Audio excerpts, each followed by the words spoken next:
Ngayong araw ay dumating na yung mga malulupit na piyesa ni Batog. Motodic X Batog, gagawin kasi nating 220cc yung makina ni Batog. Ito yung crankshaft na isa sa pinakamahal.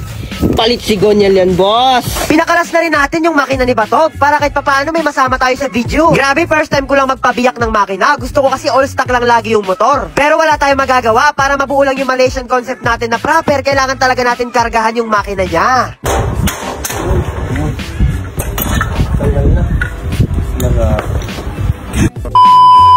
Mga kamotodic, nandito si Batog. Ayun kung makikita ninyo. So, may dumating na parcel ni Batog. Di ko alam kung ano ito, pero tingin ko para sa makina niya. So, inabot yung makina ni Batog ng 80,000 pesos. Ilipat natin si Batog doon, tapos buksan natin yung parcel niya. Let's go. Nilipat muna namin si Batog kasi kakalasin namin yung makina niya at dadali natin doon sa pagawaan. Nalipat na natin si Batog, mga kamotodic. Ito na siya. Kita mo, wala pang gulong pero matindig, no? Full carbon lahat yung mga kamotodic. Wait lang natin at mabubuo na to. Hindi ko na pinatagal, mga kamotodic. Binuksan ko na kaagad yung karton. Ito na, mga kamotodic, yung laman ng box. And kung makikita ninyo, para sa makina yan, palaman. Meron din tayo bagong labas ng arcane chain. Arcane chain. May bagong labas tayo ng arcane chain, mga kamotodic. Takasago chain. Tignan nga natin, di pa rin ako nakakita nito eh. Ito rin yung bagong labas eh, no? Golden black. Yun lang yung problema. Black lang yung order ko. So ibabalik natin ito. Ayoko ng ganitong kulay. Binibigyan niya tayo lagi ng chop suey. Motodic timing chain guard para sa makina ni Batog. Uma Racing yan. SCK Racing. Hindi ko rin alam kung ano to, pero buksan natin kung ano yung nilalaman. Ano yan? Mga ano. Yung para sa balbata to. Hand grip. Free. S90, mga kamotodic. Ito na yung black 65mm. Yan, 65mm pang Y16R, pang Sniper 155. Tignan natin. May libreng palaman ulit. Ano pa to? Piston. Yan. Tapos piston ring set. Maganda din. Tapos ito na, mga kamotodic, yung black na gagamitin natin. At may nakalagay dyan, mga kamotodic, na Motodic X Batog S90 Racing B Pro Series. Meron pang QR code. Yan, no? Yan yung gagamitin natin kay Batog. Magiging ano to, mga kamotodic? Magiging kargado 250cc. NLK Performance Starter Gear. Since magiging 250cc na siya, 250cc or 220cc, basta 200cc pataas, wala naman akong alam sa makina eh.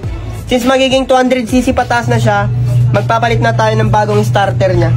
Sinabing NLK Automatic Malaysian yan. Patay na, di ba? NLK. So hindi tayo nag-dual throttle body dahil hindi ko trip at foul daw sa Malaysian yun. Sabi lang ng iba pero wala tayong magagawa. Ayun, dual throttle body. 38. May nakalagay 38 pero hindi ko alam kung ilang mm yun. Red Leo, Infinity Gravity. Oops, para sa makina rin ito, mga kamotodic. Red Leo ulit. Ito, lapit mo konti. Comes. Yan. Ayan yung loob nyo. Inaamag na. At syempre, mga kamotodic, meron tayo ditong Especial. Dito, mga kamotodic, Especial. Papakita ko sa inyo kung ano Especial. Especial. Gago! Oops, basta kay Motodic X Pablo yan. Hanggang dito na lang muna. Iba-vlog natin to kapag ikakapit na natin kay Pablo. Ano pa meron? Ay, ito na! Motodic, isa sa pinakamabigat, parang ang benta sa akin ito is 28,000 o 32,000. Hindi ko na kasi matandaan eh. Kung makikita ninyo, pakita mo. Ayan, galing ibang bansa yan, kaya iba yung presyo. Kailangan daw to palitan, mga kamotodic. Dahil para daw walang problema yung ating makina. Ito lang yung itsura niya pero nasa 30 mil na. Pusang gala. Mahal pero maganda. Mahal pero maganda pero wala akong alam dito eh. Ayan oh. Hook. Tatak niya Usnir. Yan. Pangarap daw to ng karamihan. Pati yung magbibuild ng motor natin. Pangarap niya daw ito. Ako naman hindi ko din alam kung ano ito talaga. Gago! Motodic X Batog S90 Pro Racing Motodic X Batog na black. Tapos mga Motodic, ito yung crankshaft na isa sa pinakamahal. Palit si Gonyal yan, boss. Yun, gagawin nating 200cc pataas si Batog. Hindi ako sure kung 220 or 250cc. So, ito yung mga gagamitin natin. High Power Racing. NLK na throttle body. Uma Racing fuel injector. NLK starter. Yeah. Mga branded yun, mga Motodik. Tapos, Red Leo. SCK Racing. Tapos, eto, anong brand nito? Yan, Red Leo din. Tapos, timing chain guard. Uma Racing. Original na disc, panlikod. 35k yata to.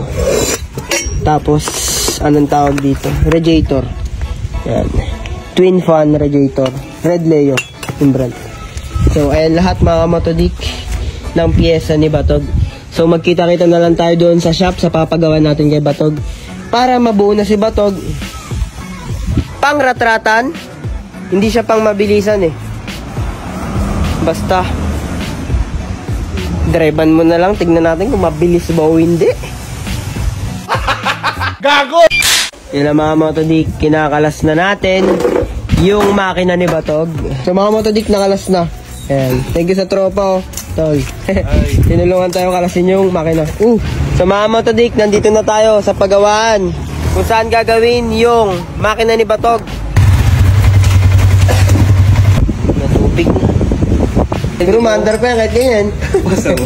Pagdating natin dito sa shop mga kamotodik, pinakalas na kaagad natin yung makina ni Batog, isang mabilisan lang.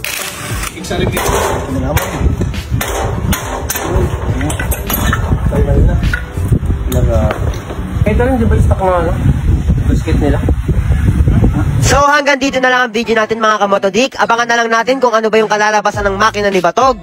Goodbye, Motodik is here. Kita-kita na lang ulit tayo sa sunod na video. Paalam! Oops, bago magtapos ang video na ito, mamimili nga pala ako ng 5 mananalo ng NLK Pipes sa lahat na magla-like and share ng video natin. Sa mga nagtatanong nga pala kung bakit maraming pera si Motodik, dahil yan sa Lucky Lion. Kung makikita nyo mga kamotodik, tumaya ako ng 20,000 pesos at pumili lang ako ng gold bar. And kung makikita nyo mga kamotodik, yung 20,000 natin, naging 63,000 agad. Ganun lang kadali. Sa lahat ng gusto maglaro ng Lucky Lion, nasa comment section ko ang link.